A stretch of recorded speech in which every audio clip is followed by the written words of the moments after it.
Situationship ये मेरी ही रचना है। करण, जो कि गांव से शहर के एक कंपनी में काम करने आता है, पर वो एक बहुत अजीब परिस्थिति में फंस जाता है।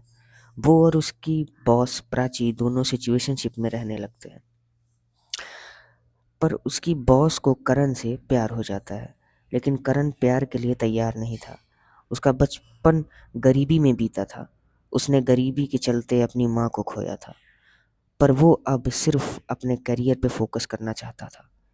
लेकिन प्राची करण पे दबाव डालती है और करण बेपरवाही से प्यार के लिए हाँ कर देता है, लेकिन ये सरासर झूठ था। शुरू से दोनों ने तय किया था कि ये रिश्ता सिर्फ सेक्स तक ही रहेगा, पर वो अब प्यार के चौखट पे आके खड़े थे। उन्हीं सब के बीच करण से नशे में एक गलती हो गई। वो नशे में एक दूसरी लड़की के साथ सो गया और ये चीज प्राची ने देख ली। प्राची ने अगले ही पल करण को बहुत सुनाया, मारा, चिल्लाया, फेंका, तोड़ा, रोई और चली गई।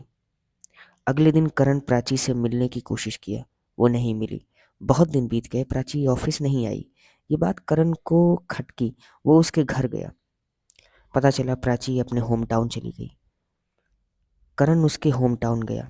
वहां उसे प्राची मिली, पर उसे वो शादी के जोड़े में देख के हैरत हो गया। लेकिन वो उसकी शादी नहीं थी। करण ने प्राची का सामना किया। प्राची ने उसे पहचानने से इनकार कर दिया।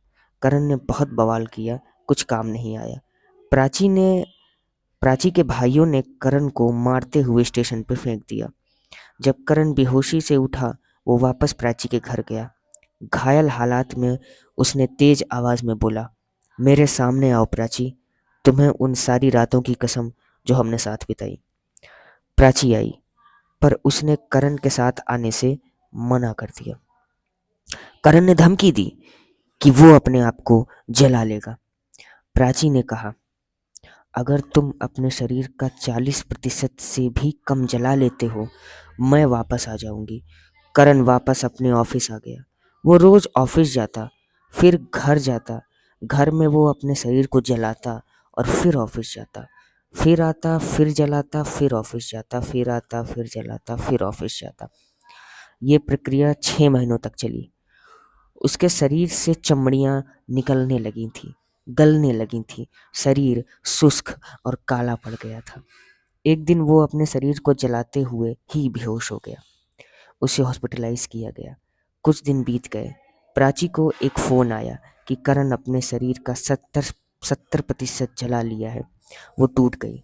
उसके होंठ, उसके हाथ, उसके रोए फड़फड़ा रहे थे। प्राची हॉस्पिटल आई। करण किसी भी वक्त जा सकता था। आखिरी शब्द थे, मैंने अपना वादा पूरा किया।